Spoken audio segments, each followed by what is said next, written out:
Well, thank you for joining us and welcome to our final set of breakout sessions for today. I hope you found the day to be valuable and very educational. My name is TJ Johnson, and I have the pleasure of serving as Vice President of Corporate Partnerships at Ann and Robert H. Lurie Children's Hospital of Chicago Foundation. As a reminder, please be sure to download the conference mobile app where you can access the PowerPoint slide deck and fill out the session survey. You can also take advantage of the live chat here in the platform during the session itself. It's now my pleasure to welcome you to our next session, which is how to align marketing and development teams to drive results. Our presenters for this session will be Kelly Stewart from Pursuant and Mary Beth Pate from the Cleveland Clinic Foundation. Hello, everyone. I hope everyone is staying healthy and well. It's a privilege to be presenting today along with Kelly Stewart from Pursuant on how we at Cleveland Clinic have aligned our marketing and development teams to drive results, and how a partner like Pursuant continues to help us do just that with their talented team. In my role at Cleveland Clinic, I am fortunate to oversee 4 core areas: advertising, sports and event marketing, acquisition programs, and philanthropy communications. I will talk a bit about that and how we're connecting the dots here in a few minutes. But before I do that, I'd like to turn it over to Kelly to set up what we're here to talk about today. Kelly? Thanks, Mary Beth, and hi, everyone. Thanks so much for taking the time to join us today. I know that everyone is extremely busy. As Mary Beth mentioned my role at Pursuant is to help organizations define the challenges that are sort of standing in the way of their development and marketing efforts, and map those challenges to the best resources on the Pursuant side. And I have the pleasure of working with a number of leading hospitals, including some of the folks on the phone today. And I think what's been extraordinary to watch over the last few months has a little bit to do with the I believe statement you're reading, which is philanthropy has really been shining during a very difficult moment in our country and in our history. And so today we're going to unpack a little bit some of the ways that the marketing and development relationship inside of healthcare in particular plays a role into our collaborative success. So with that, to frame the environment a little bit for everybody, I think it's safe to say that there can sometimes be tensions inside of our organization. They can exist in different places for different reasons with different motivations and histories behind them. By virtue of you all taking time to join this session today, I think it's safe to say that at least at some point you have experienced the tension that exists between the marketing and development functions within your organization. And candidly, the tension between marketing and development tends to be a little bit different in the healthcare space.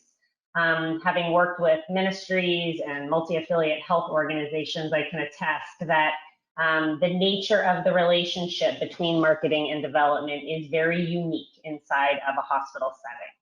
And so what we're going to do today is frame and sort of think through why that tension may exist. Our goal is not first going to be to solve it, but really instead to understand it. And through that understanding together, we hope to be able to provide some tools and thinking that may help you reduce some of the tension internally to drive greater success within your organization. So with that, if you happen to be a rom-com fan, you probably have seen this movie. One of my favorite quotes is not that you want them to do the dishes, you want them to want to do the dishes. And I have thought about this quote and this scene several times while sitting in a meeting with some of our healthcare partners and listening to the tensions that exist between marketing and development. And what I found is that both sides oftentimes don't want to just be involved. They want the other team to want them to be involved.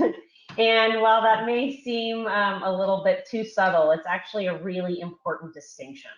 That at the end of the day, we are all professionals who have worked really hard to hone skills and expertise that we bring to the work that we do. And we want to feel valued for that work. And so really understanding and moving to a place where we deeply and authentically want the involvement and the input and the expertise of our partners from other departments is something to aspire to, and candidly is not quite as easy and straightforward as it may have otherwise seemed. I hear a lot of organizations when I'm talking to them create a differentiation between teams and culture discussing how org charts are set up or how an organization's culture is structured versus results and outcomes, and really thinking that perhaps those two things are different. And one of the suggestions I would offer is that the goal here is really not so much to put these two things on opposing sides, but to understand how they are interrelated. And to understand that your teams and your culture and your outcomes and your results are actually shared. And so we're going to unpack that a little bit further together today to talk through ways that you can create a shared culture, where you can create shared outcomes and results that aren't just top line in a spreadsheet and aren't just value propositions on a mug that you guys carry around the offices in the good old days, but instead are really authentically part of the way that you show up for work every day, and that you show up for meetings, and that you think through problem solving. And in doing that work together, that is where I have been excited to see some incredible outcomes, specifically with our partners at the Cleveland Clinic, which is why Mary Beth was gracious enough to join us today, as well as several other extraordinary healthcare organizations around the country.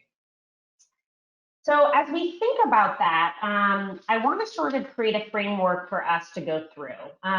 This concept of quality versus need.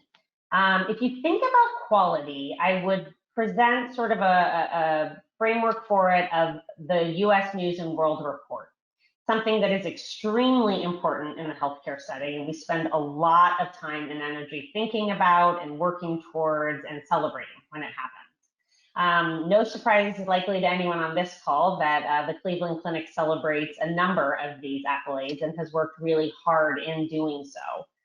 They have been ranked the #1 heart hospital for 25 years, and they are recognized in the top 10 in 12 other specialties. And that's just really some top line credits that they've received that they celebrate and again have worked really hard for. And this is something the marketing team is gold around. It's important, it's something that is not, it doesn't come about lightly or accidentally. They work hard from a care perspective, they work hard from a messaging perspective, from a patient experience perspective. All of you guys in the healthcare sector know that it takes a lot of moving parts to come together and work well in synergy in order to achieve these accomplishments. And as a result, the enterprise as a whole is really known as a place of quality. And that is something that is extremely important. Similarly, if you go to the Cleveland Clinic donation form, their simple donation form, as poor Mary Beth cringes a little, has 70 designations for giving just on the standard form. And this is less about whether or not they should or shouldn't list all 70 on the donation form, put that aside for a minute. It's to show that an enterprise as robust and significant as the Cleveland Clinic also has a lot of need. There's a lot of areas and ways that an organization like that can and needs to be supported through philanthropy. And so the distinction between being the best of something and having a need across 70 areas is something that we see as a little bit of a driver in the tension that often exists between philanthropy and development. Philanthropy and marketing.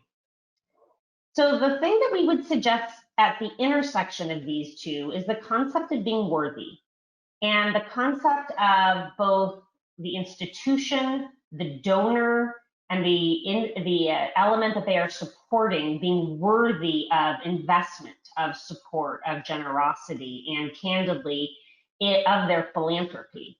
And so as you think about how you align these things internally, and many of you have probably heard pushback from a marketing team about not showing too much need. And on the flip side, the marketing team has probably heard pushback from the development team about needing to demonstrate where they want to fundraise. Think about just shifting that language from those traditional terms to the concept of worthiness and how that starts to create some shared identity. I'm going to invite Mary Beth to share a recent sort of aha moment that she had as we were exploring this together during a breakthrough session. Thanks, Kelly. So I love this slide because it's chicken or egg. And so 2021 for Cleveland Clinic is our centennial year, and we're working on all the programs to both close out a fundraising campaign and celebrate our 100th. So just the other day with the Pursuant team, we did a session they call Breakthrough. And this session was to really get us both in marketing and philanthropy to look at what the future looks like. And in our case, how do we think differently about building brand and driving incremental dollars through philanthropy together versus separately in silos. And in most cases for hospitals, donors are grateful patients.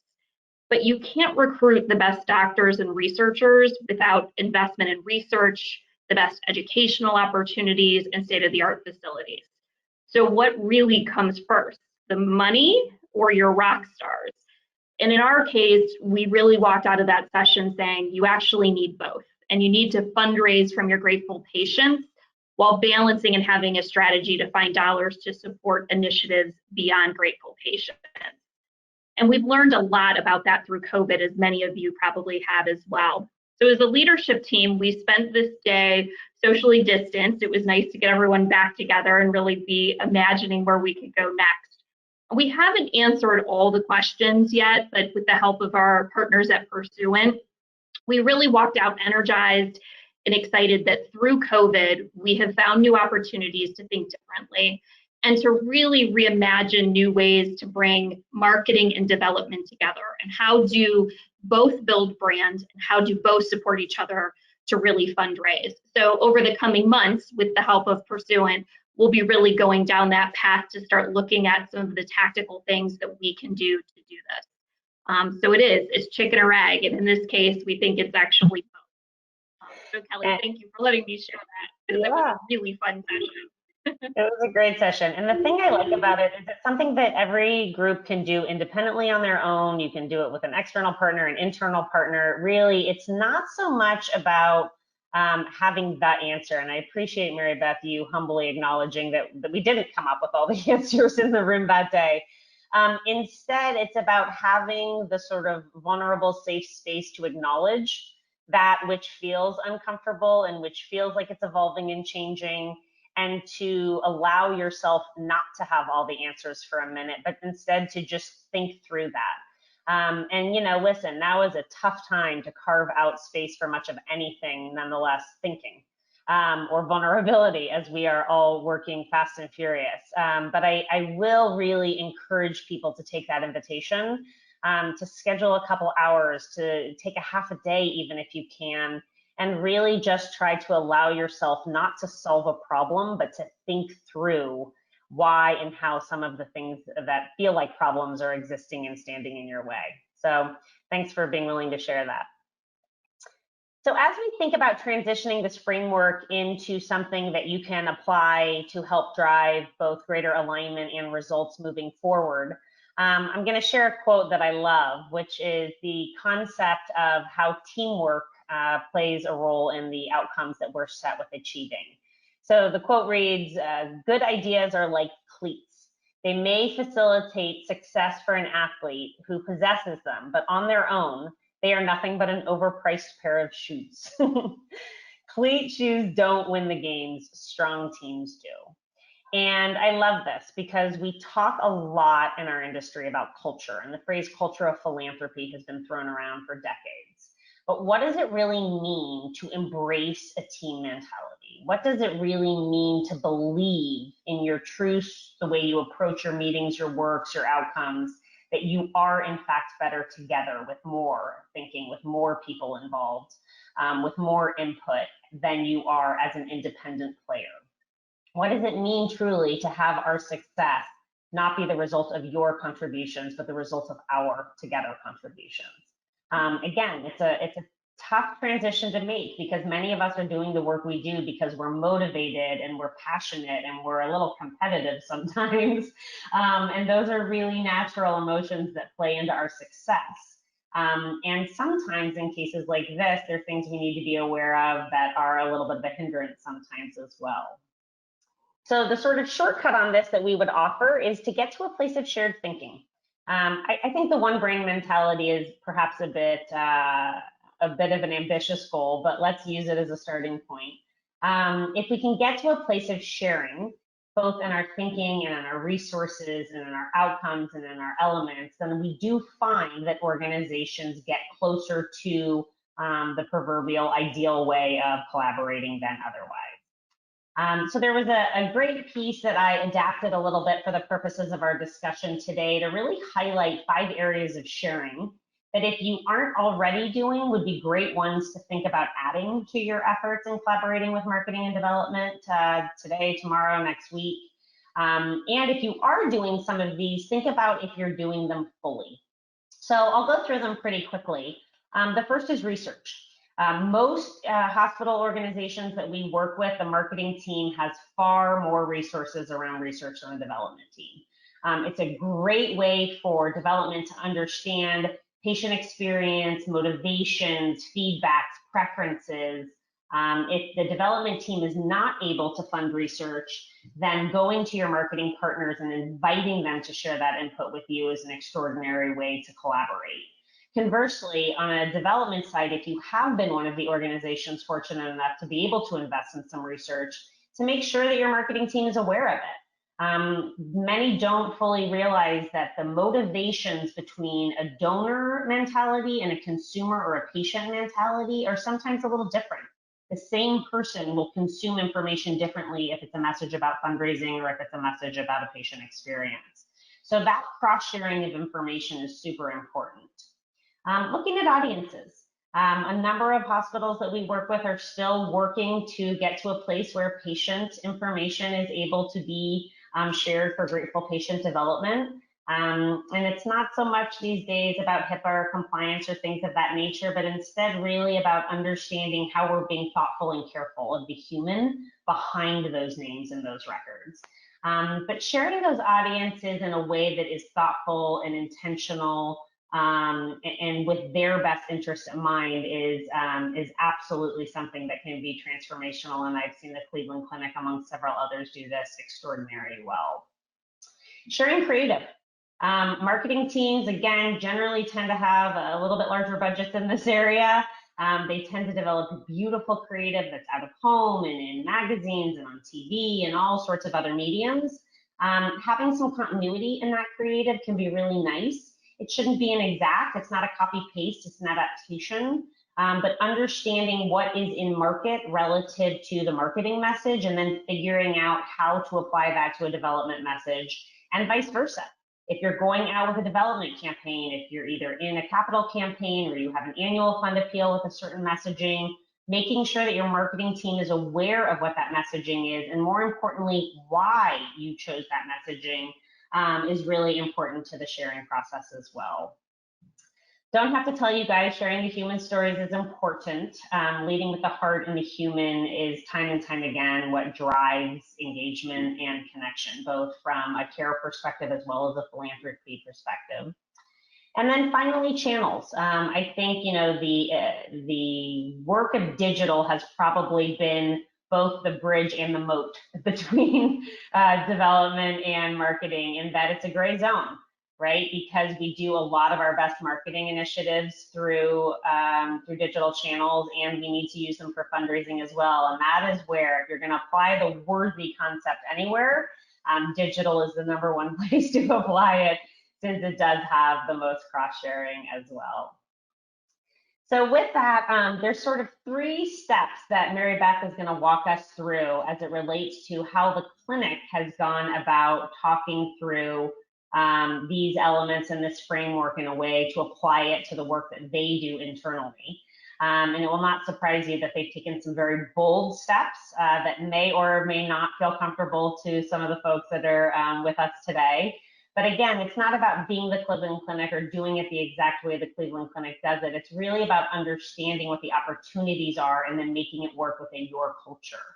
So Mary Beth's going to walk us through this concept of creating sort of a collaborative environment that really embraces and celebrates collaboration, looking how we reduce hierarchy so that we can actually be functionally competent in these areas, that we don't have too much process or too much hierarchy that limits us. And then finally, incentivizing in a way that is complementary so that we really are celebrating each other's successes. And as Mary Beth mentioned, and I'll let her sort of speak to this a little bit, the concept, which was first identified by Gap International around this concept of breakthrough, is something that they've recently experienced and can be applied with you guys as well. So Mary Beth, you want to speak a little bit to that? Sure. Yeah. I mean, I think that this session itself was one of those where, again, you had marketing leaders and philanthropy leaders at the table saying, how can we think differently? We live in a culture of innovation. We're always looking at breakthroughs and research and education and things of that nature. So we should be looking at that through our marketing and philanthropy and development lens in everything that we do. How do we iterate? We're all being asked to do more with less. And so how do we do that? It means it's a shift in thinking and really getting everybody on board. And so this, to me, is what we're all about in healthcare right now.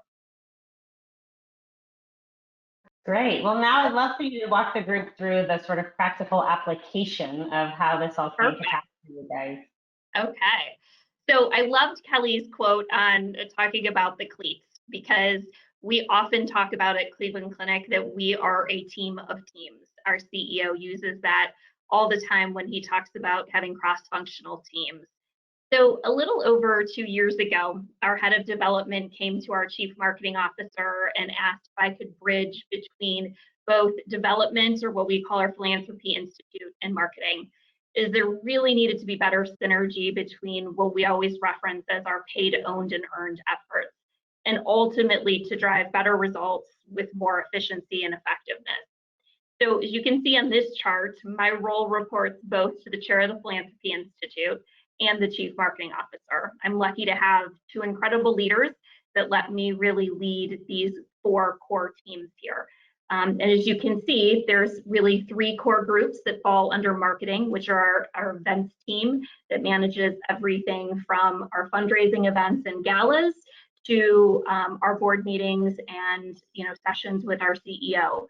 I also manage our acquisition programs that really focus on patient acquisition. And we're starting to look at this from a development standpoint as well. And then brand advertising, really that top of the funnel where we're driving people in the front doors of Cleveland Clinic. We're making them aware of our brand. And then the last piece is philanthropy communication. So really what's going out to people once they have walked through our doors, or potential new donors to our organization. So if you go to the next slide, Kelly, I usually show how we align this. And there's actually, coming out of that breakthrough session, I'm going to be looking at building this out a little bit differently. But early on when I took the role, I really looked at this through the lens of how do we connect all the areas that I manage? So from brand advertising and driving awareness to our sports marketing partnerships and really bringing to life whatever key messages Cleveland Clinic had to share through this lens. Then we would look at it as they became aware of us and they were ready to take action and potentially schedule an appointment or get more information. We use a lot of things like search engine marketing and response tactics. So downloading a treatment guide, getting information from people that they wanted to be a part of our e-newsletters and so on. Then once they made an appointment and they came in, we were really looking to then turn them from, just a patient coming in the front door to really experiencing Cleveland Clinic and becoming a grateful patient, and then starting our philanthropy communications, and this cycle continues. Coming out of that breakthrough session just the other day, we really started to look at how do we look at this cycle, but also others of where people haven't been through our front doors, that they haven't experienced Cleveland Clinic yet, that they're actually intrigued by the work that we're doing in research and education and want to give to a worthy organization. So through much of our communications, and Kelly, if you go to the next slide, you'll start to see how we're really looking at using storytelling in an authentic way. So with the help of Pursuant, and actually one of the first projects that we worked with them on was really creating a brand for our development team for our Philanthropy Institute.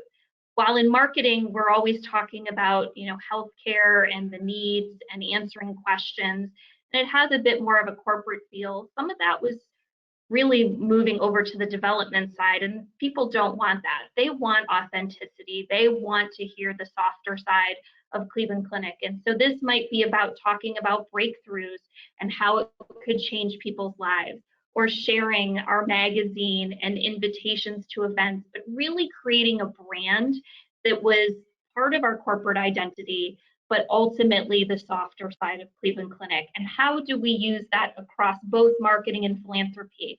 I always talk about you need the right message at the right place at the right time.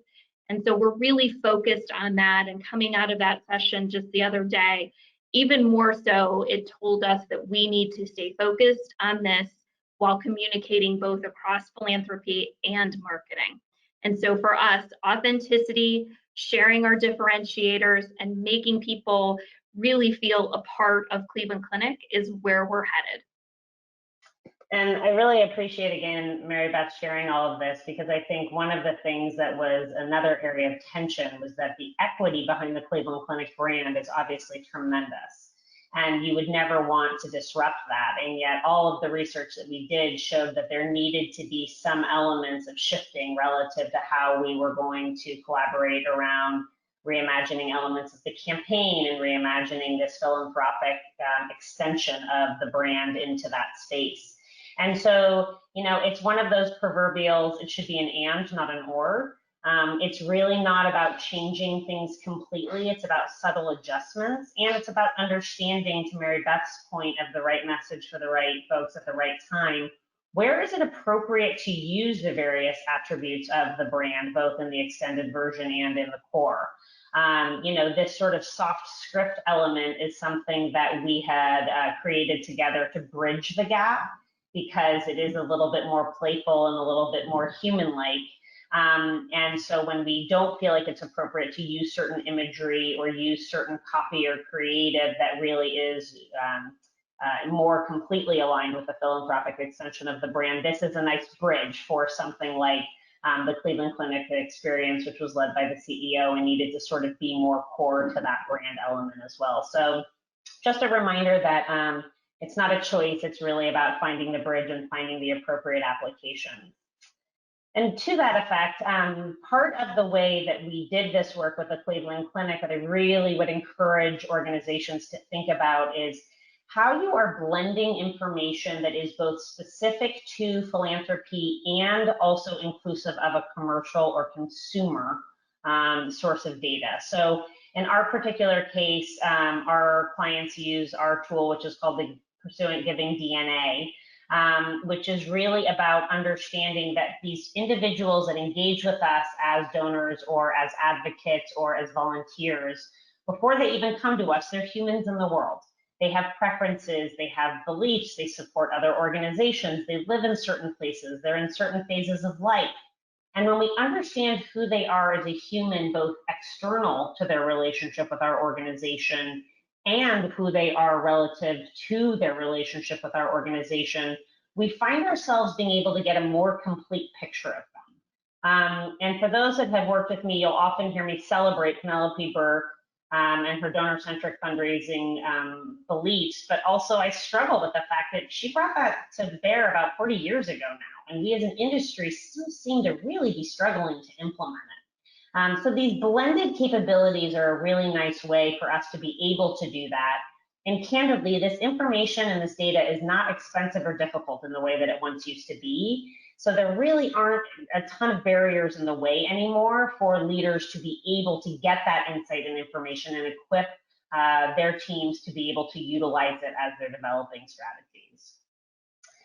So a quick left turn example, not just because puppies are great, and because Mary Beth and I both seem to love and work with a lot of animal organizations, but because I will say that since joining Pursuant about 10 years ago, I've gotten to work with a lot of different types of organizations, from healthcare to animal shelters and rescues to food insecurity, all the way through to ministries.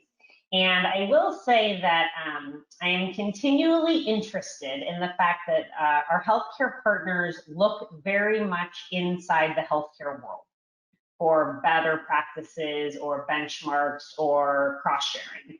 And very rarely do I see healthcare organizations look external to the healthcare sector. And candidly, I'll just share with you that there's a ton particularly in ministry and animal welfare, that are incredibly relevant to the work that I see our healthcare clients do when adapted appropriately. So I chose this example really intentionally because I think it's a great example of a non-healthcare organization that collaborated beautifully between marketing and development. So to give you the background on this, there was an animal that was rescued up in the Pacific Northwest. And the animal that was rescued in the Pacific Northwest was actually rescued by the Houston SPCA because of where its owner was based. So for those that aren't familiar with the geography, Houston is not in the Pacific Northwest. So needless to say, as the media in the Pacific Northwest started covering the story, because it was like such a feel-good story, I mean, there was no reason not to, what we found was that the two teams at the Houston SPCA, marketing and development, started collaborating really beautifully. And I love the phrase that they used when they described it, which is that they quickly mobilized and they were in lockstep. Isn't that amazing to imagine being quick in mobilizing and in lockstep with your partners across other departments? So as you can see from some of the visuals, the marketing team did a great job in harnessing the PR that they were getting and the media coverage that they were getting. And the development team carried that through into some custom donation pages, into some custom posts on social media, as well as to some emails that ultimately went out to the constituents. So when I share this example, it's because there are so many ways in which our hospitals are featured in a daily news cycle within our communities.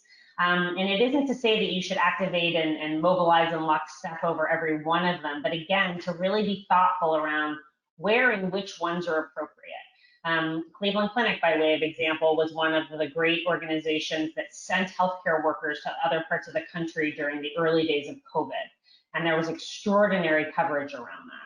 And that's a great example of something that they could and can and might in the future mobilize around to be able to create more connection between development and marketing. So really a good thing to think about as you move forward, and really to even set up a meeting where you're looking at a PR feed daily, or you're understanding what content is being picked up by various news sources, so that you can at least start to hone the muscle around how you might collaborate in the future before you even start to put things into place.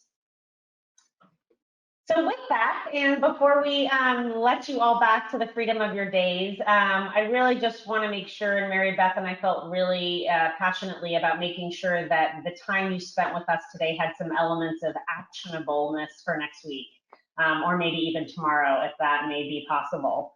And the invitation that we would offer is for you to see things as you would have them, instead of as they are. Such a great quote. And it really, at a time right now where I think everyone is moving so fast and so furiously and feels the pressure of doing our jobs with excellence, it's a lot. It's a lot of responsibility that everyone is carrying: marketing, development, philanthropy, and just as humans going through the world. And it can be difficult sometimes to get out of the business as usual, to get out of the day-to-day grind in order to really imagine what it would take for something to be done differently, what it would take to have a different outcome. We do not have to keep things the way they are. There are changes we can make in ourselves, in our thinking, in our meetings, in our conversations, all the way up to leadership level in the way that we structure and design things.